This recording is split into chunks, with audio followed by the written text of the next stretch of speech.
Hello friends, welcome to online engineering. यहाँ पे हम डिस्कस कर रहे हैं अपना आरसीसी, जिसमें हम कवर कर रहे हैं अपना एसएससी जेई का पीवाईक्यू सेशन, जिसके हमने ऑलरेडी अब तक 3 पार्ट्स कंप्लीट कर लिया है। ये आपका पार्ट 4 है। अगर आपने अभी तक 3 पार्ट्स को डिस्कस नहीं किया है तो पहले आप उन 3 पार्ट्स को डिस्कस कीजिएगा। आज का सेशंस भी आपके लिए काफ़ी इंपॉर्टेंट होने वाला है। अगर मैं बात करता हूँ आज के सेशन की ड्यूरेशंस का, तो ये भी आपके पास 1 आवर प्लस का ड्यूरेशंस रहने वाला है। अगर यहाँ पे बात करते हैं नंबर ऑफ क्वेश्चंस की, तो इस सेशंस में भी हम 15 to 16 क्वेश्चंस को टारगेट करेंगे। हर एक क्वेश्चंस के बेसिक कंसेप्ट को जानने की कोशिश करेंगे। अगर आपने पहले 3 पार्ट्स बहुत अच्छे से कवर किया होगा तो कहीं ना कहीं वो आपको हेल्प करेगा आपके पार्ट 4 में। हो सकता है कि जो आपने पार्ट 1, पार्ट 2, पार्ट 3 में जो कंसेप्ट आपने स्टडी किया होगा, उस कंसेप्ट से रिलेवेंट कोई दूसरा क्वेश्चन आपके दूसरे एग्जाम में पूछा जाएगा, या हो सकता है आपका किसी नेक्स्ट ईयर में पूछा गया है आपके एसएससी जेईई एग्जाम में। तो इसलिए बेटर होगा आप अपने पिछले पार्ट्स को भी साथ साथ कवर करते जाइएगा। तो आइए बात करते हैं आज के इस सेशन के पहले क्वेश्चंस की। तो ये रहा पहला क्वेश्चन आपकी स्क्रीन पे। बहुत सारे स्टूडेंट इस क्वेश्चन का आंसर विद इन सेकंड में दे देंगे, और बहुत सारे स्टूडेंट ऐसे होंगे उनको ऐसे लगेगा कि सर इस तरह का तो हमने कभी पढ़ा ही नहीं है। अगर आपको भी ऐसा लग रहा है तो आप प्लीज प्रीवियस लेक्चर्स को बहुत अच्छे से कवर कीजिएगा। यहाँ पे क्वेश्चंस क्या बोल रहा है? क्वेश्चंस बोल रहा है यहाँ पे कि the approximate allowable stress in axial compression in reinforced concrete. किसकी बात कर रहा हो आपके पास? वो अप्रॉक्सीमेट अलाउबल स्ट्रेस की बात कर रहा है in axial compression in reinforced concrete. या मैं कह सकता हूँ अप्रॉक्सीमेट अलाउबल स्ट्रेस को मैं यहाँ पर एज ए क्या बोल सकता हूँ आपके पास? As a design strength of concrete भी बोल सकता हूं। अगर मैं आपको इसका एक ग्राफिकल रिप्रेजेंटेशन दिखाना चाहूं, जो हमने यहां पर ऑलरेडी प्रीवियस लेक्चर्स के अंदर किया था, कुछ इस तरह से सर हमने बनाया था। वाई एक्सिस पे इसका क्या रहता है सर? स्ट्रेस रहता है, जबकि एक्स एक्सिस पे क्या रहता है सर? इसका स्ट्रेन रहती है, स्ट्रेन की वैल्यू रहती है। क्लियर है? अगर मैं यहाँ पर इसकी स्ट्रेन की वैल्यू को देखना चाहूं तो स्ट्रेन की वैल्यू क्या होती है आपके पास? यहाँ पर ये होती है सर 0.002, और यहाँ इन बिटवीन हो सकती है 0.0025, और यहाँ पे हो सकती है एंड पे आपके पास आउटर मोस्ट कंप्रेशन फाइबर पे 0.0035 हो सकती है। कुछ इस तरह से हो सकती है, बिल्कुल हो सकती है। अगर मैं इसका स्ट्रेस स्ट्रेन डायग्राम देखना चाहूँ आपके कंक्रीट का, तो कैसे बनता है सर? सर आपका 0.002 तक तो कैसा था सर? वो पैराबोला था, और उसके बाद जो आपका ग्राफ बन जाता था तो कैसा बन जाता था सर? आपके पास लीनियर बन जाता था। कुछ इसी तरह से आपने स्टडी किया था? बिल्कुल सर इसी तरह से स्टडी किया था। तो इसको हम बना देते हैं, लीनियर बना देते हैं। ठीक है, और ये जो आपके पास ग्राफ बना था किसके लिए बना था सर? आपका कैरेक्टरिस्टिक स्ट्रेंथ के लिए बना था। तो मैं यहाँ पे लिख सकता हूँ यहाँ पर आपका FCK, तो आप लिख दीजिएगा दैट इज FCK। अब मुझे इसी कर्व को किसके लिए डिजाइन करना है? मुझे स्ट्रक्चरल स्ट्रेंथ के लिए डिजाइन करना पड़ेगा। तो जब मुझे स्ट्रक्चरल स्ट्रेंथ के लिए डिजाइन करना पड़ेगा तो मुझे क्या करना पड़ेगा? इसको with in factor of safety करना पड़ेगा। तो FCK divided by factor of safety. तो यहाँ पे भी इसको मार्क कर सकते हैं हम। तो आप यहाँ पे इसको मार्क कर दीजिएगा कुछ इस तरह से कि सर ये 0.002 तक तो कैसा रहेगा आपके पास सर? पैराबोला रहेगा, और 0.0035 तक ये कैसा रहेगा सर आपका पास? ये रहेगा आपके पास लीनियर रहेगा। तो इसको मैं सेकंड डिग्री बोल देता हूं, और इसको मैं क्या बोल सकता हूं सर? इसको आप लीनियर भी बोल सकते हैं, इसको आप पैराबोलिक भी लीनियर भी बोल सकते हैं, और इसको आप रेक्टेंगुलर भी बोल सकते हैं। ठीक है, रेक्टेंगुलर भी बोल सकते हैं, और इसको आप कांस्टेंट भी बोल सकते हैं। ये पॉइंट्स आपको ध्यान रखना है। तो पहला क्वेश्चन तो यही बन गया है कि जो आपके पास stress strain curve for concrete जो होता है 0.002 तक पैराबोला बनता है, और उसके बाद 0.02 से लेके 0.0035 तक कैसा रहता है सर आपके पास? लीनियर, रेक्टेंगुलर या कांस्टेंट रहता है। अब मुझे उसको किसके लिए डिजाइन करना है? मुझे उसको स्ट्रक्चरल स्ट्रेंथ के लिए डिजाइन करना है। तो जब मैं स्ट्रक्चरल स्ट्रेंथ के लिए डिजाइन करूंगा तो ये ग्राफ कैसा रहेगा आपके पास? तो ये ग्राफ आपके पास सेम रहेगा, 0.02 तक तो पैराबोला रहेगा, और उसके बाद कैसा हो जाएगा सर आपके पास? उसके बाद हो जाएगा आपके पास लीनियर हो जाएगा। तो ये किसके लिए हमने डिजाइन कर दिया है? यहाँ पर ये हमने डिजाइन कर दिया है FCK, यानी कि FCK divided by factor of safety. तो FCK divided by factor of safety कितना लेना है आपको? 1.5 लेना है। क्यों? क्योंकि आप इसको LSM से डिजाइन कर रहे हैं। तो यहाँ से आपके पास कितना आ जाएगा? 0.67 FCK आ गया है। अब जो ये आया आपके पास 0.67 एफसी की, ये कौन सा है आपके पास? स्ट्रक्चरल स्ट्रेंथ ऑफ कंक्रीट है। इसी स्ट्रक्चरल स्ट्रेंथ ऑफ कंक्रीट को आपको किसके लिए डिजाइन करना है? आपको एज ए डिजाइन स्ट्रेंथ के लिए डिजाइन करना है। तो as a design strength of concrete के लिए तो आपका जो कर्व बनेगा वो कैसा बनेगा वो देखिएगा। तो आपका पास सेम 0.002 तक तो सर पैराबोला रहेगा, और उसके बाद ये कैसा बन जाएगा सर? आपके पास लीनियर बन जाएगा। तो ये जो मेरा ग्राफ बना है ये किसका बना सर? आपके पास ये बना है that is 0.67 divided by factor of safety आपको 1.5 लेना है, तो यहां से कितना आ जाएगा? 0.446 FC के आ जाएगा। तो 0.446 FC को आप क्या लिख सकते हैं? इसको लिख सकते हैं 0.45 FC के, और यही है आपकी क्या? अलाउबल स्ट्रेसेस इन एक्सियल कंप्रेशन, या बोल सकते हैं डिजाइन स्ट्रेंथ ऑफ कंक्रीट है। तो 0.25 तो नहीं एफसी के आपके पास, 0.44 एफसी के है, या 0.33 एफसी के है, या 0.30 एफसी के है। तो आपका राइट आंसर क्या हो जाएगा? यहाँ पर बी आपका राइट आंसर हो जाएगा। वाई एक्सिस पे आपका स्ट्रेस था, जबकि एक्स एक्सिस पे आपका स्ट्रेन था। क्लियर है? अब यहां से देखिएगा कंसेप्ट जो आपको देखना है, डिजाइन स्ट्रेंथ होती क्या है आपके पास। अगर मैं यहां पर किसकी बात करता हूं सर? डिजाइन स्ट्रेंथ की बात करता हूं। तो डिजाइन स्ट्रेंथ जो आपके पास होती है आपके पास क्या क्या?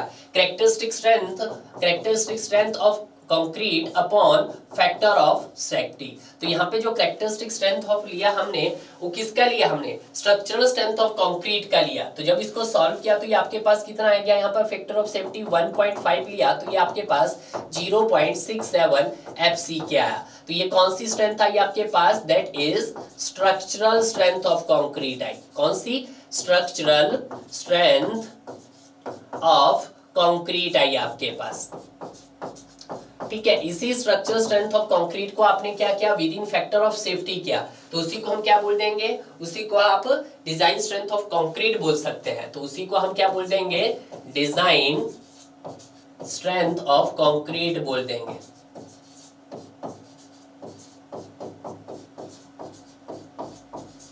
तो ये हो जाएगा आपके पास 0.67 FC के with in the factor of safety. तो आपने 1.5 लिया, तो ये क्या हो जाएगा आपके पास? 0.446 FC के, यानी कि हम बोल सकते हैं 0.45 FC के। क्लियर है? इतनी डिटेल्स आपको मिल गई है। अब अगर आप इसको क्या देखना चाहो, अगर इसको आपको एक सेक्शन के में दिखाना चाहूं, तो जब मैं इसको सेक्शंस में दिखाना चाहूं तो इसको ध्यान से देखिएगा। हो सकता है ये सेक्शंस आपका काम कर रहा है। मान लेते कोई आपके पास ये एक आरसीसी का एक सेक्शंस है, ठीक है, तो और मुझे क्या बनाना है? एक आरसीसी का सेक्शन बनाना है। और कौन सा सेक्शन बना रहे हैं सर हम? यहाँ पर सिंगली रेनफोर्स्ड, और सिंगली रेनफोर्स्ड बना रहे हैं तो जो सेक्शन होता है उसको आप दो पार्ट्स में डिवाइड करते हैं। जो दो पार्ट्स में डिवाइड करती लाइन को, उसको क्या बोलते हैं आप सर? उसको बोलते हैं एक्चुअल न्यूट्रल एक्सिस। ठीक है, actual neutral axis. Actual neutral axis के जो अबव वाला पार्ट होता है वो क्या होता है सर? आपका कंप्रेशन होता है, और एक्चुअल न्यूट्रल एक्सिस वाला पार्ट आपका टेंशन होता है। टेंशन जोन में ही हम क्या प्रोवाइड करते हैं? आपका मेन रेनफोर्समेंट प्रोवाइड करते हैं। तो सर हमने मेन रेनफोर्समेंट प्रोवाइड कर दिया है। ये आपका वी हो गया, इसको स्मॉल बी भी लिख सकते हैं और आप कैपिटल बी भी लिख सकते हैं, कंफ्यूज नहीं होना है। ठीक है, कई बुकों में कैपिटल बी से भी रिप्रेजेंट किया है। अगर मैं बात करता हूं इसकी आपके इफेक्टिव डेप्थ, ये हो गया आपके पास इफेक्टिव डेप्थ। तो इसका हम कौन सा डायग्राम बनाने की कोशिश करेंगे? पहले स्ट्रेस डायग्राम। तो इसका स्ट्रेस डायग्राम कैसे बनेगा वो देखिएगा। तो इसका जो स्ट्रेस डायग्राम बनेगा आपके पास वो कैसा बनेगा सर? 0.002 तक तो कैसा रहेगा सर? आपके पास पैराबोला रहेगा, और उसके बाद आपका लीनियर बनेगा। तो यहाँ पर जो स्ट्रेस डायग्राम बनेगा कंक्रीट का, और न्यूट्रल एक्सिस से ऊपर बनेगा, यानी कि कैसे सर? 0.002 तक पैराबोला बनेगा, उसके बाद सर लीनियर बनेगा कुछ इस तरह से। लीनियर मतलब एक स्ट्रेट लाइन आएगी आपके पास कुछ इस तरह से। तो यहाँ पर ये आ गया आपके पास 0.002 तक कैसा रहा ये सर? सेकंड डिग्री रहा, और उसके बाद कैसा रहा सर? वो आपके पास लीनियर रहा। और इसका जो आउटर मोस्ट कंप्रेशन में जो स्ट्रेसेस रही कंक्रीट की वो कितनी रही? 0.45 FC के रही। तो आप यहाँ पे कीजिएगा 0.45 FC के। क्लियर है? तो ये कौन सा आपका बना है यहाँ पर? ये बन गया सर हमारे पास दैट इज, ये टेंशन है आपके पास और ये कंप्रेशन है। ये बन गया आपका स्ट्रेस डायग्राम। क्या बन गया सर आपके पास?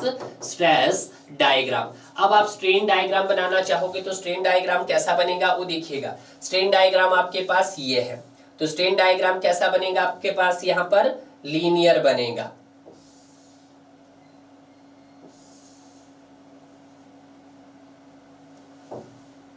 कैसे बन गया सर आपके पास स्ट्रेन डायग्राम, लीनियर बन गया है। ठीक है, तो आप यहाँ पे स्ट्रेन डायग्राम ये इसको मेंशन कर दो सर, ये क्या है आपके पास, that is strain diagram.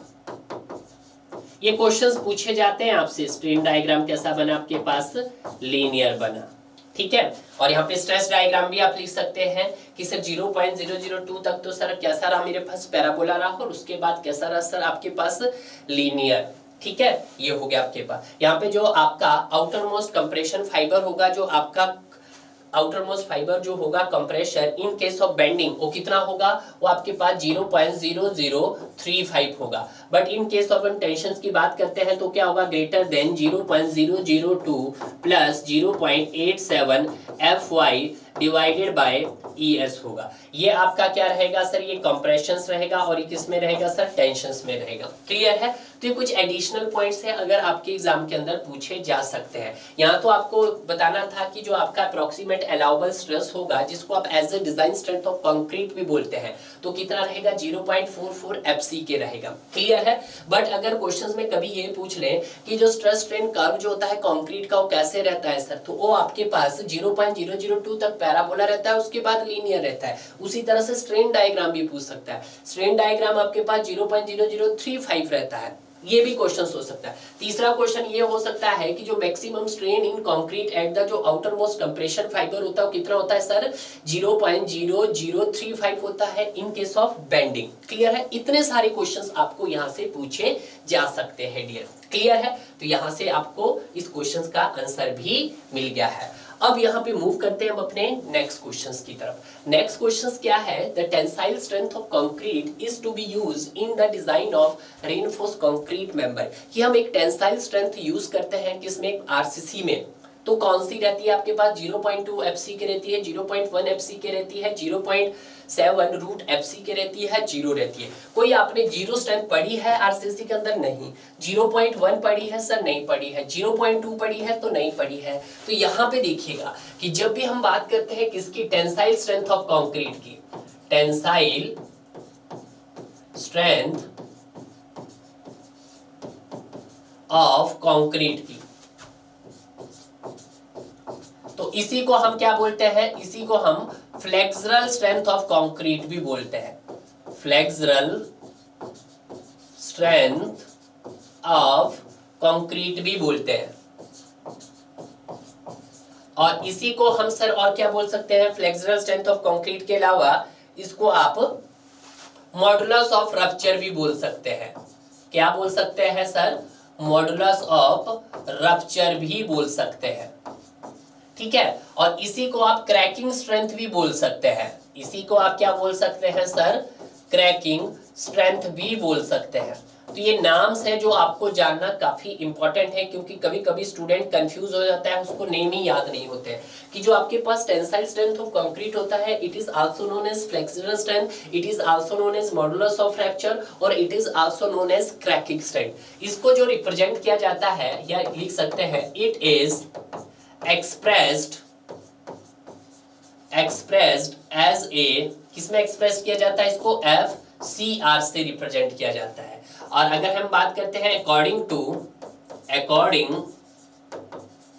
To IS 456 2000 के अकॉर्डिंग अगर हम देखते हैं आपकी फ्लेक्सुरल स्ट्रेंथ, तो जो FCR होती है आपके पास वो 0.7 रूट ऑफ FCK होती है। अगर मैं बात करता हूं यहाँ पर आपकी FCK की, तो FCK क्या है आपके पास, this is the characteristics strength of concrete है। कैरेक्टरिस्टिक्स स्ट्रेंथ ऑफ कंक्रीट है आफ्टर एट 28 डेज, जो एक्सप्रेस की जाती है किस पे, आपके पास न्यूटन पर mm² और kg पर सेंटीमीटर स्क्वायर। ठीक है, तो ये चीजें आपको यहाँ पर जानना काफी इंपॉर्टेंट था। तो यहाँ पर जो आपका राइट आंसर बन गया, वो आपके पास क्या बन गया है, सी इसका राइट आंसर हो गया है। क्लियर है, डिफरेंट डिफरेंट नेम का भी पता चल गया है। और जब आप पूरे क्वेश्चन सॉल्व कर लोगे, इसके मैं सारे पार्ट जब कंप्लीट करवा दूंगा वर्किंग स्ट्रेस और लिमिट स्टेट मेथड के, तो आपको इसी क्वेश्चंस के कम से कम 7 से 8 क्वेश्चंस मिले होंगे। यानी कि इस क्वेश्चन के जो चांसेस रहते हैं वो मैक्सिमम रहते हैं। स्टूडेंट यहाँ पे कंफ्यूज रहता है उसके नेमिंग के साथ। क्लियर है। अब यहाँ पे बात करते हैं हम अपने नेक्स्ट क्वेश्चंस की। नेक्स्ट क्वेश्चंस भी वेरी इंपॉर्टेंट है। अगर आपने प्रीवियस पार्ट्स कवर किए हैं तो इसको तो आप बहुत अच्छे से कवर कर सकते हैं। नेक्स्ट क्वेश्चंस में क्या बोल रहा है कि the minimum quantity of cement content that is needed in 1 metre cube of reinforced concrete which is not directly exposed to weather is about dash के जी। क्या बोला है कि आपको यहाँ पे मिनिमम क्वांटिटी ऑफ सीमेंट बताना है। कब? जब आपको 1 metre cube of reinforced concrete is required. और वहां पे जो कंडीशन दे दी गई है आपके पास वो कैसी है, not directly expose to weather. वो कैसी है, वो आपके एक्सपोज नहीं है आपके वेदर के साथ। मतलब क्या है, या तो कंडीशन आपकी क्या होगी, या तो सीवियर हो सकती है या फिर वो वेरी सीवियर हो सकती है। क्लियर है, यही दो कंडीशंस हो सकती है आपकी जब वो not directly expose to weather होगी। क्लियर है। तो देखते हैं एक्सपोजर कैटेगरी की अगर हम बात करते हैं तो सबसे पहले हम माइल्ड की बात करते हैं। माइल्ड के बाद हम बात किसकी करते हैं सर, मॉडरेट की बात करते हैं। मॉडरेट के बाद हम सर सीवियर की बात करते हैं। सीवियर के बाद जो हम बात करते हैं वो आपकी वेरी सीवियर की बात करते हैं। वेरी सीवियर के बाद हम एक्सट्रीम की बात करते हैं। किसकी करते हैं सर, एक्सट्रीम की। माइल्ड का मतलब क्या है, यहाँ पे नॉर्मल कंडीशंस होंगी। कैसे होंगी, नॉर्मल कंडीशंस होगी। नॉर्मल कंडीशंस के बाद मॉडरेट क्या होगा आपके पास, alternating wetting and alternating freezing लिख दो आप, फ्रीजिंग एंड थॉइंग लिख दो। ठीक है, फ्रीजिंग एंड थॉइंग। ठीक है, और उसके बाद आपके पास सीवियर में कैसी रहती है, completely immersed in sea water. Completely immersed in sea water. ठीक है, और वेरी सीवियर में क्या आ गया, sea water spray. Sea water spray. और आपके पास ये आ गया है दैट इज टाइडल जोन आ गया है। अब अगर मैं बात करता हूं इन पांचों कैटेगरी की, तो पांचों कैटेगरी में यहाँ पे कौन सी कैटेगरी है जो डायरेक्टली एक्सपोज टू वेदर है, नॉट एक्सपोज टू वेदर है।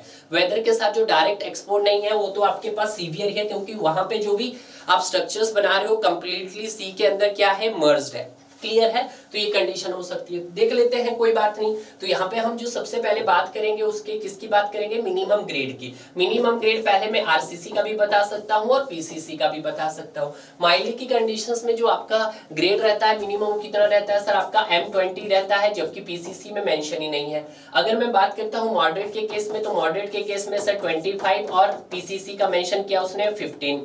ठीक है, उसी तरह से सीवियर में जो आपका आरसीसी का ग्रेड रहेगा वो M30 रहेगा, जबकि पीसीसी का आपके पास M20 रहेगा।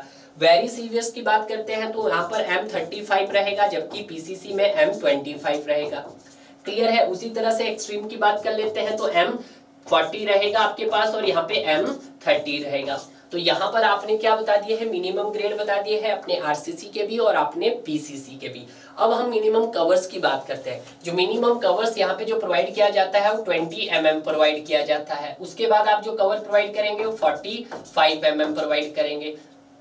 नॉट 45 mm नहीं, आप यहाँ पे 25 mm, 25 भी कर सकते हैं मॉडरेट में आप, और 30 mm भी कर सकते हैं। ठीक है, उसके बाद हम बात कर लेते हैं सीवियर की कंडीशन में। सीवियर में कितना रहता है आपके पास, 45 mm रहता है, 40 भी आप कर सकते हो। क्लियर है। बट वेरी सीवियर की बात करते हैं तो वेरी सीवियर में कितना रहता है सर, 50 mm रहता है, और आपके पास एक्सट्रीम के केस में कितना रहता है, 75 5 mm रहता है। तो यहाँ से हमारा कवर भी क्लियर हो गया है। अब मुझे मिनिमम सीमेंट कंटेंट देखना है, किसमें, रेनफोर्स्ड में। अगर पीसीसी में बोलता तो कुछ और होता, मुझे किसमें देखना है, रेनफोर्स्ड में। तो कितना रहता है आपके पास, 300 kg पर मीटर क्यूब रहता है। और आपके मॉडरेट में भी कितना रहता है, 300 kg पर मीटर क्यूब रहता है। और आपके पास 320 kg पर मीटर क्यूब रहता है। और आपके पास 340 kg पर मीटर क्यूब रहता है। और यहाँ पर 360 kg पर मीटर क्यूब रहता है। क्लियर है। तो ये आपके पास यही तो पूछा है, तो क्या होगा सर, 200 तो हो नहीं सकता और 250 भी हो नहीं सकता। अब यहाँ पे सी 300 और 350 दिया है, तो 300 तो माइल्ड और मॉडरेट रहता है। उस कंडीशन में तो आपका वेदर क्या रहता है, वो एक्सपोज रहता है, ठीक है। बट अगर हम बात करते हैं आपके सीवियर में, तो सीवियर में क्या रहता है, not directly expose to weather, ठीक है। वेरी सीवियर में भी कभी कभी ये कंडीशन बन जाती है। क्लियर है, ये बात आपको ध्यान रखना। तो जो आपका आंसर होगा सर 300 भी नहीं होगा। तो यहाँ पे जो मैं राइट आंसर टिक करूंगा वो आपके पास डी में टिक करूंगा। क्लियर, कुछ ना कुछ तो टिक करना पड़ेगा। हाँ, ऑप्शंस होता तो मैं 320 करता या वो 340 देता, ठीक है, तो हम सिंपल कर लेते हैं। बट यहाँ पे नहीं दिया तो मैंने 350 पे इसको टिक कर दिया है। अब यहाँ पे मिनिमम फ्री वाटर कंटेंट देखना चाहें तो आप सभी जानते हैं 0.55 रहता है आपके पास, 0.50 रहता है, 0.45 रहता है, 0.45 रहता है और ये आपके पास 0.40 रहता है। क्लियर है। तो इस तरह से आप इस टेबल को लर्न कीजिएगा ताकि हो सके एग्जामिनर यहाँ से क्वेश्चंस पूछे तो आप उन सभी क्वेश्चंस का आंसर बहुत अच्छे से दे पाओगे। क्लियर है। अब मूव करते हैं हम अपने नेक्स्ट क्वेश्चंस की तरफ। ये रहा नेक्स्ट क्वेश्चंस आपकी स्क्रीन पे।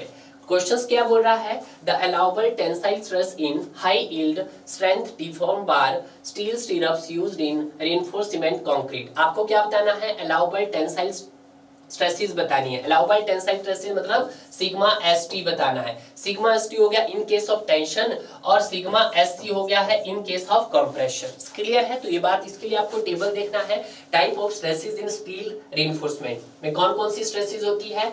आपके पास फर्स्ट होती है, पहली आती है आपके पास in case of tension, in case of tension, ठीक है। और दूसरी आती है आपके पास, दूसरी भी हम देख सकते हैं, टेंशन के अलावा आपके पास क्या होती है, कंप्रेशन इन कॉलम। दूसरी यहां पे लिख देते हैं हम कंप्रेशन इन कॉलम। तो इसको रिप्रेजेंट किया जाएगा सिग्मा एस सी से, ठीक है। और इसको रिप्रेजेंट किया जाएगा टेंशन वाली को सिग्मा एस टी से। क्लियर है। तो इसमें दो केस है, उन दोनों केस को आपको ध्यान में रखना है। पहला केस क्या है कि up to and including, up to and including dia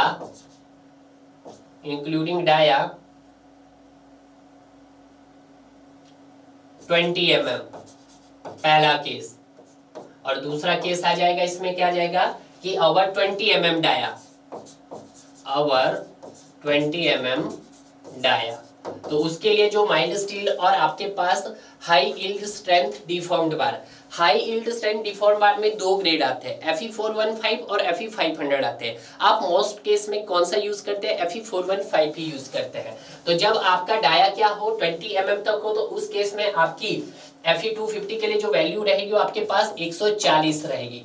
but अगर जब हाई स्ट्रेंथ डिफॉर्म बार की बात करते हैं तो उसके लिए कितनी रहेगी सर, 230 रहेगी।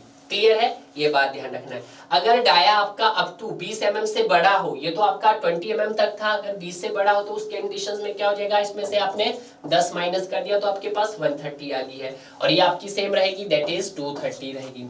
बट हम कंप्रेशन की बात करते हैं कि जब हम डिजाइन ऑफ कंप्रेशन मेंबर की बात करते हैं तो माइल्ड स्टील के लिए जो आपके पास सिग्मा एसटी की जो वैल्यू रहती है, जिसको हम सिग्मा एससी कहेंगे, आप एसटी से हो गया टेंशन और सिग्मा एससी से हो गया यहाँ पर allowable tensile stress in compression member, तो कितनी रहेगी सर हमारे पास, तो रहेगी आपके पास 130। तो कितनी रहेगी सर, 130 रहेगी। और अगर मैं बात करता हूँ हाई स्ट्रेंथ डिफॉर्म्ड बार के लिए तो कितनी रहेगी सर, वो 190 रहेगी, 190 रहेगी। तो यहाँ पे किसके लिए पूछा है उसने, यहाँ पे पूछा है स्टीरअप्स used in reinforced bar concrete is, तो आपको बताना है 140, किसके लिए बताना, हाई के। तो 140 तो नहीं हो सकती है क्योंकि 140 तो आपके पास किसके लिए है, 250 के लिए है।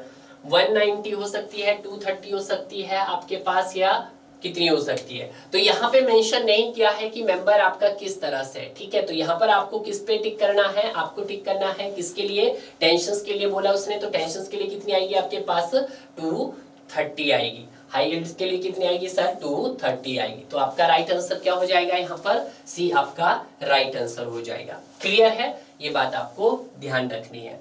अब यहाँ पे मूव करते हैं नेक्स्ट कि M10 grade of concrete approximate in dash mix. आपको पास क्या है, एक मैंने आपको एक कोडल प्रोविजन बताया था एज पर, उसको मैं दोबारा से बता देता हूँ, IS 456 2000 के अकॉर्डिंग 2000 कोडिंग मैंने एक कंक्रीट मिक्स का एक कोड बताया था। तो क्या था आपके पास, वो था 10262, यही था आपके पास इस 2003 इस कंक्रीट मिक्स का था। ये किसका था सर, कंक्रीट मिक्स का था, यही था आपके पास। IS भी यहाँ पर कर देते हैं। तो यहाँ पे क्या थे आपके पास, डिफरेंट ग्रेड थे। क्या थे सर यहाँ पर आपके पास, डिफरेंट ग्रेड ऑफ कंक्रीट थे, ठीक है। जैसे मैं बात कर लेता हूं यहाँ पर सर आपके पास M10 की बात कर लेता हूं, M15 की बात कर लेते हैं यहाँ पर, M20 की बात कर लेते हैं यहाँ पर, और M25 की बात कर लेते हैं। इनके अगर प्रपोर्शंस की बात करते हैं जो आपको याद होने चाहिए, तो आपके पास 1:3:6 था, यहाँ पे 1:2:4 था, यहाँ पे 1:1.5:3 था, और लास्ट में 1:1 आपके पास 2 था। ये थे आपके क्या थे, कंक्रीट मिक्स के प्रपोर्शन थे। अब यहाँ पे जो काम का है आपके पास, ये तो नो डाउट आपको M10 ग्रेड बनाना है तो आपने बना दिया है, ये आपके पास M10 हो गया है, ठीक है। ये आपके पास M15 हो गया है, ठीक है, और ये आपके पास M20 हो गया है, और आपके पास ये M25 हो गया है। क्लियर है। अब यहाँ पे जो आपके पास M जो रेफर किसको करता है, M is referred mix. M का मतलब क्या है यहाँ पर, मिक्स का मतलब है। और जो सर यहाँ पे नंबर आपको शो किए जा रहे हैं, नंबर मतलब आपके 10, 15, आपका 20, आपका 25, ये नंबर क्या इंडिकेट करता है, ये जो नंबर है indicates the characteristic strength of concrete, characteristics strength of concrete को इंडिकेट करते हैं।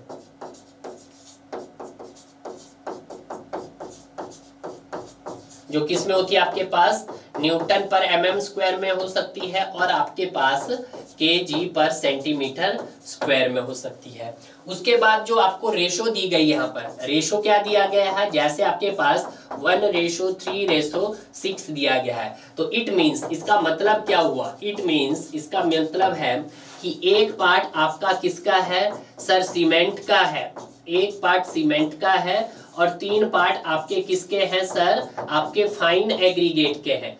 FA बोले फाइन एग्रीगेट, बोले तो आपका सैंड का है, और 6 पार्ट आपके किसके हैं सर, 6 पार्ट आपके कोर्स एग्रीगेट है। कोर्स एग्रीगेट को आप एज ए एग्रीगेट लिख सकते हैं। क्लियर है। तो इतनी ज्यादा डिटेल्स अगर क्वेश्चन के साथ मिल रही है तो मजा आना चाहिए यार। क्लियर है। तो यहाँ से जो आपका आंसर हो गया वो ये हो गया, और जो एडिशनल डाटा था आपको ये कोड भी याद रखना, कभी कभी पूछ सकते हैं कि कंक्रीट मिक्स का कोड बताइएगा, तो 10262 2003 के अकॉर्डिंग। क्लियर है। तो ये भी आपका यहाँ पर मैंने कंप्लीट करवा लिया है। अब मूव करते हैं हम अपने नेक्स्ट क्वेश्चंस की तरफ। नेक्स्ट क्वेश्चंस क्या कहता है कि maximum allowable percentage of tension reinforcement in RCC. यहाँ पे किसकी बात कर रहा है, वो AST मैक्स की बात करता है कि जो हम मैक्सिमम रेनफोर्समेंट जो प्रोवाइड करते हैं आपके बीम के केस में, वो कितना प्रोवाइड करते हैं, 4% of the gross area provide करते हैं, 4% of the gross area.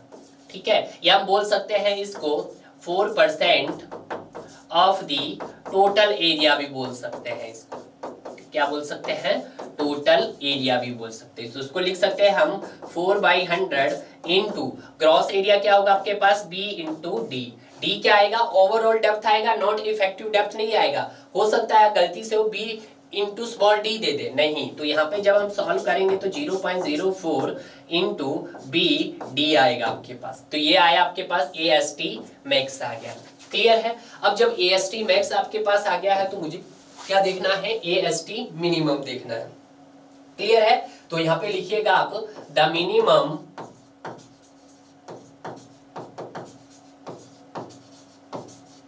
The minimum area of reinforcement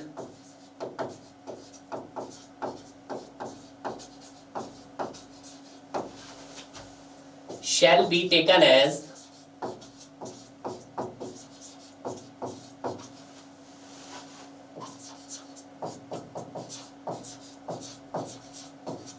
as follows। आपके लिए एक इक्वेशन है वो आपको याद रखनी है, ठीक है। Is A S T minimum divided by B D is equal to 0.85 divided by F Y. Clear है? तो आपको इसको क्या करवाना पड़ेगा, जस्टिफाइड करवाना पड़ेगा। अब हम बात करते हैं एएसटी मिनिमम क्या है, एरिया ऑफ टेंशन रीइंफोर्समेंट है। तो यहाँ पे लिख देते हैं आप area of minimum tension reinforcement. B क्या आपके पास, ब्रेड्थ है, ब्रेड्थ ऑफ दिस सेक्शन। और डी क्या है आपके पास, ये है इफेक्टिव डेप्थ।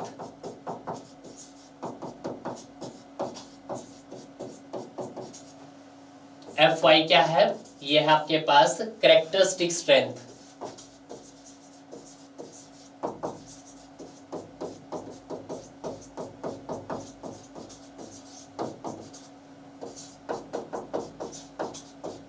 कंक्रीट नहीं होगा, कैरेक्टरिस्टिक स्ट्रेंथ ऑफ स्टील होगा। ठीक है, ये बात याद रखना, जो किस में होगी आपके पास, न्यूटन पर एमएम स्क्वायर में होगी ये। ठीक है, तो यहाँ पे जो आपका आंसर है देखिएगा, मिनिमम क्राइटेरिया आपको कहाँ से फिल करना है। यहाँ पे तो मैक्सिमम अलाउबल बोला है, तो मैक्सिमम अलाउबल कितना होगा यहाँ पर 0.85 डिवाइड बाय एफ वाई या 0.444, तो आपके पास 4% होगा। तो टेंशन रेनफोर्स कितना होगा, मैक्सिमम 4%। तो यहाँ पर जो राइट आंसर हो जाएगा आपके पास वो क्या हो जाएगा, सी हो जाएगा। मैक्सिमम बोला तो 4% होगा। क्लियर है? तो ये भी आपके पास यहाँ पर क्लियर हो गया ये क्वेश्चन। अब मूव करते हैं हम अपने नेक्स्ट क्वेश्चंस की तरफ। नेक्स्ट क्वेश्चंस क्या है कि if thickness of the structural member is small as compare its length, कि आपके पास जो थिकनेस ऑफ द मेंबर है वो क्या है, स्मॉल है as compare to length and as compare to width. तो इसको हम क्या बोलेंगे सर, तो इसको आप 2 डायमेंशंस बोलेंगे। इसको आप क्या बोलेंगे, 2 डायमेंशंस बोलेंगे। और जो 2 डायमेंशंस में आता है आपके पास वो सिंपल क्या आते हैं आपके पास, जैसे स्लैब भी क्या होता है आपके पास 2 डायमेंशंस होती है, तो स्लैब का केस आ जाता है। तो यहाँ पे जो राइट आंसर हो गया मेरे पास वो 2 डायमेंशन हो गया है। अगर मैं बात करता हूँ इसके 1 डायमेंशन की, तो 1 डायमेंशन इसका रिवर्स होता है। 1 डायमेंशन क्या होता है, इसका रिवर्स होता है, जिसमें जो आपके एग्जाम्पल आते हैं वो आपका बीम हो गया है आपका और कॉलम हो गया है। क्लियर है? अगर कभी एग्जामिनर पूछ ले तो राइट आंसर आपके पास क्या हो गया है सर, आपका बी हो गया है। अब यहाँ पे मूव करते हैं हम अपने नेक्स्ट क्वेश्चंस की तरफ। नेक्स्ट क्वेश्चंस क्या है कि factor of safety is the ratio, बहुत इंपॉर्टेंट है। फैक्टर ऑफ सेफ्टी क्या होता है आपके पास, फैक्टर ऑफ सेफ्टी होता है आपके पास strength of material divided by permissible stress. तो ये भी लिख सकते हैं आप, फैक्टर ऑफ सेफ्टी क्या होता है आपके पास, ये होता है strength of material, strength of material, strength of materials divided by क्या हो जाएगा आपके पास, परमिसिबल स्ट्रेस।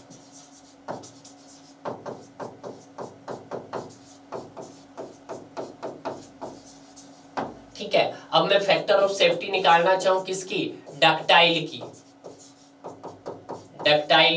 डक्टाइल बोले तो आपके पास डक्टाइल क्या होता है आपके पास, जैसे आपका स्टील हो गया, स्टील क्या है, डक्टाइल है। तो डक्टाइल के लिए क्या होगी फैक्टर ऑफ सेफ्टी आपके पास, yield stress upon working stress, yield stress upon working stress हो जाएगा। उसी तरह से मैं फैक्टर ऑफ सेफ्टी किसकी बात करता हूं, ब्रिटल। तो ब्रिटल में क्या आएगा आपके पास, ब्रिटल में क्या आ जाएगा आपके पास, ब्रिटल हो गया जैसे आपके पास कंक्रीट हो गया। ठीक है, ब्रिटल क्या है आपके पास, कंक्रीट ब्रिटल मटेरियल है। तो उसके केस में क्या आ जाएगा, अल्टीमेट स्ट्रेस डिवाइडेड बाय क्या हो जाएगा आपके पास, वर्किंग स्ट्रेस हो जाएगा। तो यही पूछा इन्होंने, yield stress to working stress, yes. तो यहाँ पे आंसर क्या हो गया आपके पास, ए हो गया है, yield stress upon working stress हो गया है। हमेशा याद रखना जो फैक्टर ऑफ सेफ्टी होता है आपके पास मोर देन 1 होता है, तो यहाँ पे भी लिख देते हैं मोर देन 1 रहता है। क्लियर है। अब मूव करते हैं हम अपने नेक्स्ट क्वेश्चंस की तरफ। नेक्स्ट क्वेश्चंस क्या है कि the modular ratio m of concrete whose permissible compressive stress is C, यानी कि इससे पहले आप इसको क्या रिप्रेजेंट करते थे, सिग्मा सी बी सी को आज किससे रिप्रेजेंट किया है, C से रिप्रेजेंट किया, और आपको पूछा क्या है मॉड्यूलर रेशियो क्या होता है। तो ध्यान दीजिएगा, अगर हम बात करते हैं मॉड्यूलर रेशियो की आपके एलएसएम मेथड में, तो क्या होता है मॉड्यूलस ऑफ क्या होता है, elasticity of steel to the elasticity of concrete, इसको क्या बोलते हैं हम मॉड्यूलर रेशियो बोलते हैं। इलास्टिसिटी ऑफ स्टील क्या होता है 2 × 10⁵, इलास्टिसिटी ऑफ कंक्रीट क्या होता है 5000 √f(c) के, तो इसी को हम क्या बोलते हैं शॉर्ट टर्म मॉड्यूलस इलास्टिसिटी बोलते हैं। ठीक है, अगर मुझे इसको लॉन्ग टर्म बनाना है तो लॉन्ग टर्म्स के लिए मुझे क्या करना पड़ेगा, ये ES/EC is equal to 2 × 10⁵ divided by 5000 √f(c) के मल्टीप्लाई करना पड़ेगा 1 + थीटा से, तो ये क्या हो जाएगा आपके पास लॉन्ग टर्म हो जाएगा। बट ये दोनों जो मेरे पास modulus of elasticity short term और लॉन्ग टर्म, ये किस केस में है, एलएसएम में है। क्लियर है। अब हम बात करेंगे किसकी, according to working stress method. अगर मैं वर्किंग स्ट्रेस मेथड की बात करता हूं तो जो आपके पास मॉडुलस ऑफ इलास्टिसिटी होती है वो 280/3 सिग्मा सीबीसी होती है, सिग्मा सीबीसी। तो इसको पूरा लिख देते हैं सिग्मा सीबीसी, सीबीसी होती है। क्लियर है। अब मैं बात करता हूं सीबीसी जो आपके पास होता है वो ये न्यूटन पर एमएम स्क्वायर में होता है। क्लियर है। तो यहाँ पे 280/3 सिग्मा सी की जगह हम क्या लिख सकते हैं, तो ये लिख सकते हैं 280/3c लिख सकते हैं, क्योंकि यहाँ पे सिग्मा सीबीसी को इसने किससे रिप्रेजेंट किया है, सी से रिप्रेजेंट किया है। क्लियर है। अब जब इसने सी से रिप्रेजेंट किया है और यहाँ पे इसने क्या बोला है 700 भी नहीं होगा, ये भी नहीं होगा, ये भी नहीं होगा, इसने तो 250 दिया है, तो इसको मुझे किस में कन्वर्ट करना पड़ेगा, न्यूटन पर एमएम स्क्वायर से, न्यूटन पर एमएम स्क्वायर से मुझे इसको केजी पर सेंटीमीटर स्क्वायर में कन्वर्ट पड़ेगा। जब एमएम को सेंटीमीटर से करना पड़ेगा तो मुझे यहाँ पे 100 लेना पड़ेगा, और न्यूटन को जब मुझे केजी से करना पड़ेगा तो मुझे इसको 10 करना पड़ेगा। इसको जब मैं काटूंगा तो इसको 1/10 आ जाएगा। तो मुझे क्या करना पड़ेगा, सिग्मा सीबीसी को 1/10 करना पड़ेगा। तो यहाँ पर आप क्या दीजिएगा, m इज इक्वल टू 280/3 × 1/10 करूंगा, तो मेरे पास कितना आ जाएगा 280/3 सिग्मा सीबीसी को मैं सी ही लिख रहा हूं तो आपके पास 3c हो जाएगा। ठीक है। तो यहाँ से ये किस में आया आपके पास, ये आया सर आपके पास जो सी जो आपने लिया यहाँ पर ये केजी पर सेंटीमीटर स्क्वायर में लिया यहाँ पर। क्लियर है। तो यहाँ पे जो राइट आंसर आ गया आपके पास वो भी इसका राइट आंसर आ गया है। क्लियर है। अब यहाँ पे मूव करते हैं अब अपने नेक्स्ट क्वेश्चंस की तरफ। नेक्स्ट क्वेश्चंस क्या है, for M15 grade concrete 1:2:4 the moment of resistance factor. Moment of resistance factor मतलब आपको यहाँ पर थीटा पूछा गया है। ठीक है। थीटा से मैं इसको रिप्रेजेंट करता हूं। अगर हम बात करते हैं वर्किंग स्ट्रेस मेथड की, किसकी बात करते हैं सर, वर्किंग स्ट्रेस मेथड की बात करते हैं कि जो आपके पास m होता है क्या होता है आपके पास थीटा BD² होता है। क्लियर है। अगर मैं बात करता हूं सर थीटा की, तो थीटा क्या है यहाँ पे मोमेंट रेजिस्टेंस फैक्टर है, मोमेंट रेजिस्टेंस फैक्टर है।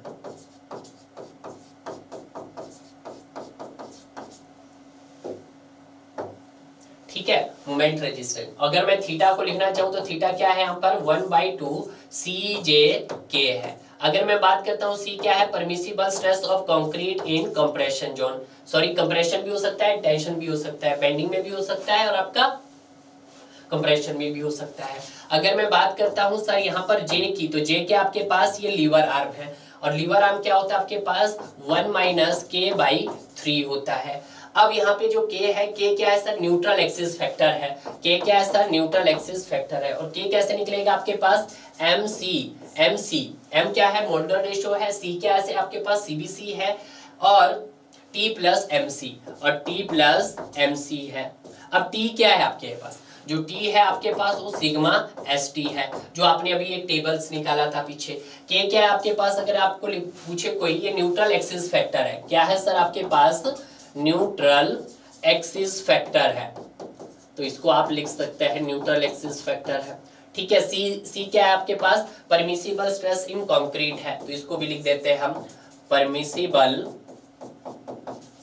Compressive stress of concrete.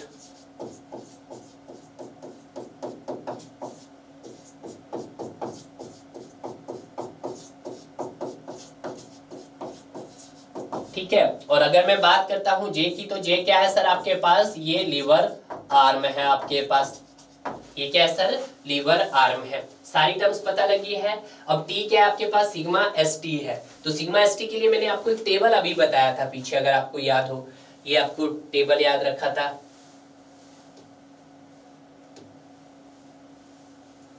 ये देखो, ये सिग्मा एस टी का type of stresses in steel reinforcement में टेंशन और कंप्रेशन का दिखाया था आपके पास, तो यहाँ पे देखिएगा, क्लियर है।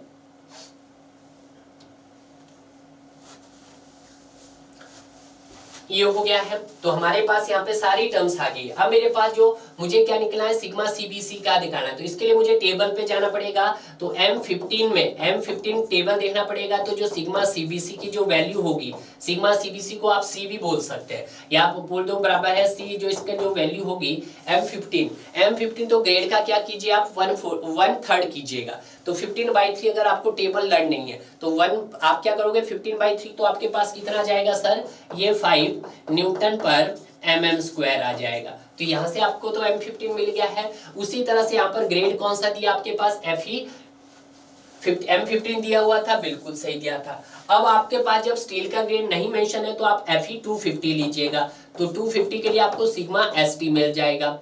तो सिग्मा ST को आपने क्या से रिप्रेजेंट किया यहाँ पर, T से। इसकी वैल्यू कितनी है सर आपको टेबल में दी गई पीछे, तो वो भी आपको मैंने अभी बताई थी, कितनी दी थी भाई, वो दी हुई आपके पास 140। तो यहाँ पे लिख दिएगा 140 न्यूटन पर mm²। तो अब आप क्या कर सकते हैं, के में तो पुट कर ही सकते हैं। मॉड्यूलर रेशो आप सभी जानते हैं कि मॉड्यूलर रेशो क्या होता है आपके पास, 280/3 सिग्मा सीबीसी होता है, सिग्मा सीबीसी। तो आप क्या लिख सकते हैं इसको, 280/3 सी लिख सकते हैं, बिल्कुल सही। तो 280/3 × 5 लिख सकते हैं, क्योंकि सी आपके पास सीबीसी सी की वैल्यू क्या है, 5 है। तो इसको आप के की जगह पुट करोगे तो आपके पास क्या आ जाएगा, एम कितना है, 280/3 × 5 है। सी कितना है आपके पास, सी सर अगेन 5 है, तो यहाँ पे भी 5 लगा दीजिएगा। डिवाइडेड बाय टी कितना है सर आपके पास, 140 है। प्लस एम कितना है सर आपके पास, 280/3 ×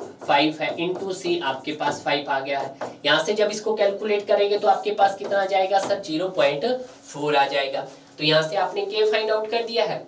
अब जब आपने के फाइंड आउट कर दिया है तो आप lever arm easily find out कर सकते हैं। तो यहाँ से जब हम लीवर आर्म फाइंड आउट करेंगे तो J = 1 - के कितना है, 0.4/3 हो जाएगा। तो यहाँ से क्या आ जाएगा आपका, लीवर आर्म आ जाएगा, और जो लीवर आर्म आ जाएगा 0.869 समथिंग आ जाएगा।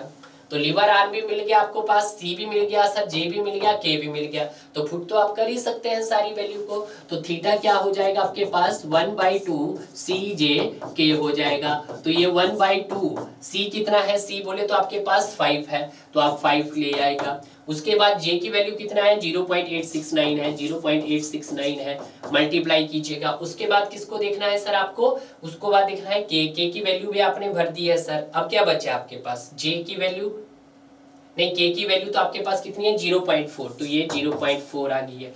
जब आप इसको कैलकुलेट करेंगे तो आपके पास क्या आ जाएगा, थीटा की वैल्यू आ जाएगी 0.87, आपका आंसर आ जाएगा। कुछ भी नहीं करना है। क्या किया हमने कि वर्किंग स्ट्रेस मेथड में जो आपका मोमेंट होता है वो क्या होता है, थीटा × BD² होता है। जो हम यहाँ पे मोमेंट निकालते हैं तो थीटा क्या होता है, मोमेंट रेजिस्टेंस फैक्टर होता है, जो क्या होता है 1/2 CGK होता है। अब जो C होता है वही आपका CBC होता है। J जो है वो आपका लीवर आर्म है, के क्या आपके पास, के है सर न्यूट्रल एक्सिस फैक्टर है। यहाँ पे J कैसे निकलेगा 1-K/3 निकलेगा। K कैसे निकलेगा, M बोले मॉडुलर रेशियो इंटू CC बोले sigma CBC divide by T plus MC। मैंने सारी वैल्यू है, सब वैल्यूज को पुट करो, पुट करने के बाद आपको क्या निकल जाएगा, फाइनल आपके पास थीटा निकल जाएगा 0.87। हमेशा याद रखना कि अगर आपको CBC की वैल्यू याद नहीं हो रही है तो आपने क्या करना है, इन केस ऑफ बेंडिंग में आपने जो भी ग्रेड दिया जाएगा उसका 1/3 कर देना है। यहाँ पे 15 दिया है तो 15 का 1/3 कीजिएगा तो 5 आ गया है, 20 दिया है तो 20 का 1/3 कीजिएगा तो जो भी आएगा वो ले लेना आपने। क्लियर है, तो वहां से भी आपका कैलकुलेशन यहाँ पर निकल जाएगा, तो आपका आंसर क्या जाएगा यहाँ पर 0.87 आ गया है। क्लियर है। अब यहाँ पे बात करते हैं हम अपने नेक्स्ट क्वेश्चंस की। नेक्स्ट क्वेश्चंस क्या है कि if the stress in each cross section of pillar is just equal to its working stress, कि आपके पास एक पिलर है और पिलर की जो स्ट्रेसेस है वो किसके इक्वल है, उसके वर्किंग स्ट्रेस के इक्वल है, तो उसको हम क्या बोलेंगे, तो उसको आप फॉर्म ऑफ इक्वल स्ट्रेंथ बोलेंगे। क्या बोलेंगे, फॉर्म ऑफ इक्वल स्ट्रेंथ बोलेंगे। इस तरह के क्वेश्चंस कभी कभी आ जाते हैं। अगर आपको इन तरह के क्वेश्चंस का कुछ भी आइडिया नहीं है तो आप ऐसे क्वेश्चंस को कभी मत कीजिएगा। ये आप सिंपल फंडा है कि अगर पिलर के क्रॉस सेक्शंस के ऊपर जितनी स्ट्रेस आ रही है वो उसकी स्ट्रेस किसके इक्वल है, उसकी वर्किंग स्ट्रेस के इक्वल है। तो इसका मतलब क्या है कि उसकी जो स्ट्रेंथ है उसके फॉर्म के स्ट्रेंथ के इक्वल है, तो यही तो बोला है फॉर्म ऑफ इक्वल स्ट्रेंथ है। ठीक है, तो ये भी आपका यहाँ पर क्लियर हो गया होगा। अब यहाँ पर बात करते हैं नेक्स्ट क्वेश्चंस की। Next questions the very interesting questions. According to the IS 456 the number of grade of concrete mix, आपको बताने हैं कि number of grade of concrete. अब इन्होंने ये तो नहीं बोला कि कौन सा ऑर्डिनरी ग्रेड बोला, कि स्टैंडर्ड ग्रेड बोला या हाई स्ट्रेंथ ग्रेड बोला, तो ये कुछ भी नहीं इन्होंने बोला। तो यहाँ पर हम देखते हैं कि अगर हम बात करते हैं अकॉर्डिंग टू IS 456 2000 किसकी बात कर रहे हैं, यहाँ पर ग्रेड ऑफ कंक्रीट की बात कर रहे हैं। ग्रेड ऑफ कंक्रीट की बात कर रहे हैं, तो ग्रेड ऑफ कंक्रीट में जो टोटल ग्रेड ऑफ कंक्रीट होते हैं वो कितने होते हैं भाई, ग्रेड ऑफ कंक्रीट कितने होते हैं आपके पास, वो 19 होते हैं, सॉरी 19 होते हैं। कितने होते हैं, 19 होते हैं। ठीक है, तो सबसे पहले हम बात करते हैं ऑर्डिनरी की, ऑर्डिनरी ग्रेड ऑफ कंक्रीट की।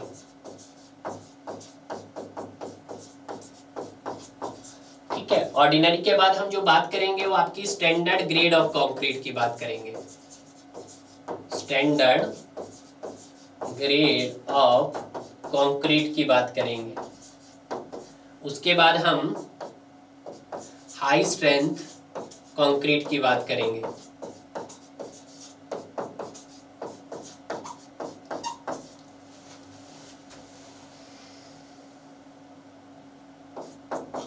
इसमें जो रहते हैं आपके पास वो M10 से M20 के बीच में रहते हैं, तो टोटल कितने हो गए हैं, 3 हो गए हैं। इसमें जो हम बात करते हैं वो आपकी M25 से M60 के बीच में होते हैं, टोटल कितने हो गए सर, 8 हो गए हैं। और आपके पास M20 से M65 से अब क्या आ जाएगा लास्ट में, M65 से M100 के बीच में कितने होते हैं आपके पास, 8 होते हैं। तो अगर मैं इनका टोटल करना चाहूँ तो ये टोटल कितने होंगे आपके पास, तो टोटल सर ये आपके पास 19 हो गए हैं। पर पहले वाले कोड में क्या था आपके पास, M10 से M15, M25 से M60 नहीं था, M55 था, और M55 से M60 से 80 तक था, बट अब M65 से आपका M100 तक है। तो आपके पास जो टोटल ग्रेड है वो आपके पास 19 है। तो यहाँ पे जो उसने बात की होगी वो किस ग्रेड की बात की होगी, तो आप इस क्वेश्चंस को, अब तो इस तरह का क्वेश्चंस नहीं पूछा जाएगा, अगर पूछा जाएगा तो यहाँ पर ऑर्डिनरी के तो 3 हो गए थे, तो इसको मैं लिख सकता हूँ ordinary grade of concrete OGC लिख सकता हूँ। 5 सर किसी के नहीं होते हैं आपके पास, 4 किसी के नहीं होते हैं, 7 वो आपके पास किसके हो सकते थे, आपके स्टैंडर्ड ग्रेड ऑफ कंक्रीट के हो सकते थे, और high strength of grade of concrete के भी हो सकते हैं। बट अब 7 तो नहीं है, तो आपके अब कितने हैं सर, आपके पास 8 है। तो यहाँ पर मैं इसको टिक करना चाहूँ तो मेरे पास ये कौन से ग्रेड की बात कर रहा होगा, ये आपके पास OGC की बात कर रहा होगा, यानी कि ऑर्डिनरी ग्रेड ऑफ कंक्रीट की बात कर रहा होगा, जो कितने हैं आपके पास, 3 ग्रेड है यहाँ पर। ठीक है, कौन कौन से है, M10 है, M15 है एंड M20 है। क्लियर है, बीच में आपके पास M15 भी है। क्लियर हो गया है। अब यहाँ पे मूव करते हैं हम अपने नेक्स्ट क्वेश्चंस की तरफ। नेक्स्ट क्वेश्चन क्या है आपके पास कि एज पर IS specifications the nominal concrete cover for moderate exposure should not be less than. Moderate पूछा है यार, याद ही हो गया होगा आपको। तो अब यहाँ पे जो हमने डिफरेंट डिफरेंट कंडीशंस आपको बताई थी, पहली मैंने बताई थी एक माइल्ड होती है सर, और दूसरी आपके पास मॉडरेट होती है, और मॉडरेट के अलावा आपके पास सीवियर होती है, सीवियर होती है आपके पास वेरी सीवियर होती है, जी होती है सर। वेरी सीवियर के अलावा आपके पास एक्सट्रीम होती है।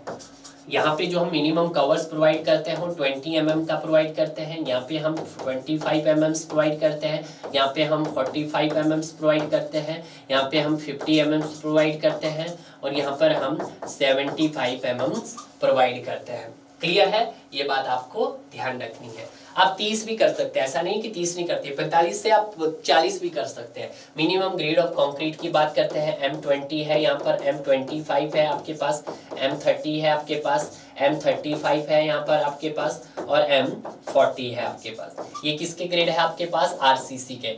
PCC के ग्रेड की बात करते हैं, इसके लिए कोई ग्रेड मेंशन नहीं है। यहाँ पे 15 हो गया आपके पास, M20 हो गया आपके पास, M25 हो गया आपके पास, और M30 हो गया आपके पास। क्लियर है? तो यहाँ पर जो मिनिमम कवर जो प्रोवाइड किया जा रहा है मॉडरेट में कितना है सर? 25 mm का है। तो देखिएगा यहाँ पर 20 mm तो हो नहीं सकता, 45 भी नहीं हो सकता, 50 भी नहीं हो सकता, तो आपको कितना प्रोवाइड करना है? Should not be less then 30 mm। तो नियर अबाउट जाना है, तो 25 की जगह मैंने आपको बताया कि आप 30 mm भी प्रोवाइड कर सकते हैं। क्लियर है? तो राइट आंसर क्या हो गया आपके पास? बी इसका राइट आंसर हो गया है। अब यहाँ पे मूव करते हैं हम अपने नेक्स्ट क्वेश्चंस की तरफ। नेक्स्ट क्वेश्चंस क्या है कि factor of safety steel as compare to concrete is. तो इसके लिए मैंने आपको एक टेबल बताया था, एक फैक्टर ऑफ सेफ्टी बताया था, आपके पास वर्किंग स्ट्रेस मेथड में बताया था, और आपके पास लिमिट स्टेट मेथड में बताया था। फैक्टर ऑफ सेफ्टी मैंने किसका देखा था सर? कंक्रीट का देखा था, और मैंने किसका देखा था सर? स्टील का देखा था। वर्किंग स्ट्रेस में कितना होता है सर? 3 होता है। स्टील का कितना होता है? 1.78 होता है। उसी तरह से LSM में कितना होता है? 1.5 होता है और 1.15 होता है। तो यहाँ से मुझे दो क्वेश्चंस मिलते हैं कि जो आपके पास कंक्रीट का जो फैक्टर ऑफ सेफ्टी होता है वो ऑलवेज ग्रेटर देन होता है, कि कंक्रीट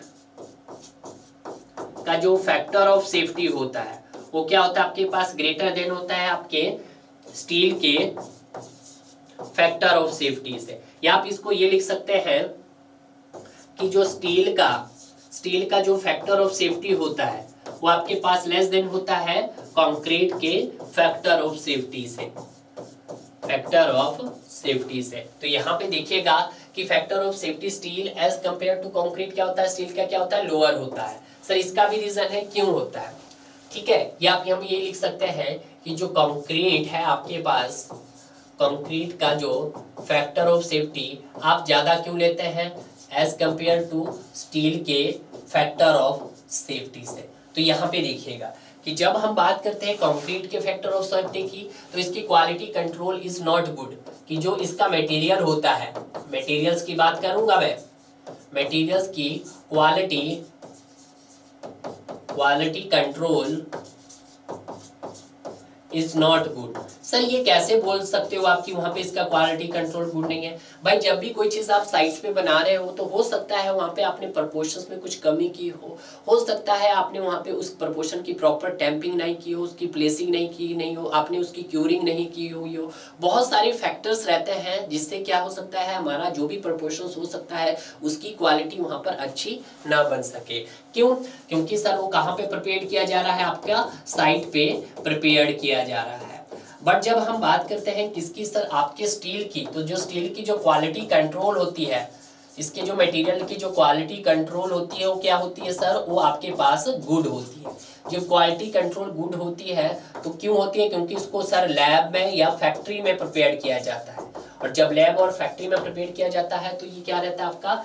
वेल प्लान रहता है। क्लियर है? तो यहाँ पर आंसर भी मिल गया है आपको, रीजन भी मिल गया है, जो कि आपके इंटरव्यू के पॉइंट ऑफ व्यू से काफी इंपॉर्टेंट है। क्लियर है? अब यहाँ पर नेक्स्ट क्वेश्चंस क्या है आपके पास कि in the limit state approach, कि जब आप लिमिट स्टेट मेथड की अप्रोच करते हो तो उस कंडीशन में जो हमारा स्पेसिंग ऑफ रेनफोर्समेंट होता है वो प्राइमरी किसको कंट्रोल करता है? क्या सर कोलैप्स को कंट्रोल करता है? क्या सर डिफ्लेक्शंस को कंट्रोल करता है? क्या सर ड्यूरेबिलिटी को कंट्रोल करता है? वो आपकी क्रैकिंग विड्थ को कंट्रोल करता है। प्राइमरी किसको कंट्रोल करता है? आपका क्रैकिंग विड्थ को कंट्रोल करता है। क्लियर है? Next questions, next questions the very important in the bending the maximum strain in concrete at the outermost compression fiber। तो मैंने अभी बताया था आपके पास कि in bending the maximum strain in concrete at the outermost compression fiber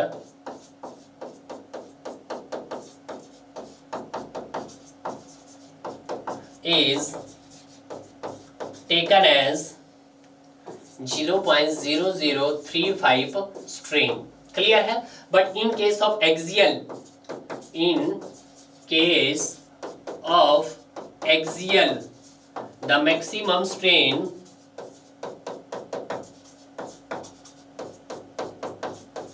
axial के case में जो मैक्सिमम स्ट्रेन होता है, strain in concrete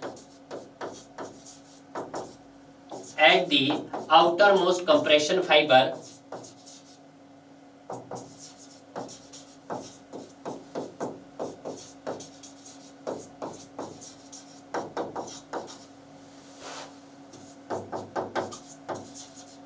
is taken as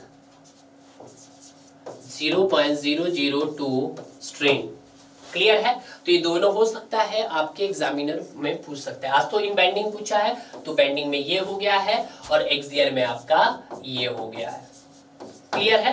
तो यहाँ पर दोनों ही आंसर आपको मिल गया है। अगर हो सकता है इस बार आपसे एक्सियल पूछ ले तो आपको एक्सियल के केस में 0.002 आ गया है। तो इस तरह से हमने यहाँ पर आपके आरसीसी के टोटल 4 पार्ट्स कंप्लीट कर लिए हैं और उन चारों ही पार्ट्स का हमने डिटेल एनालिसिस कवर किया। आपको भी इसी तरह से कवर करना ताकि जो आपने थ्योरी पार्ट्स में कवर किया होगा वो कहीं ना कहीं आपका दोबारा से रिकॉल भी हो सकता है डियर। क्लियर है? तो मिलते हैं हम अपने नेक्स्ट पार्ट में जहाँ पे हमारा जो 5th पार्ट स्टार्ट होगा।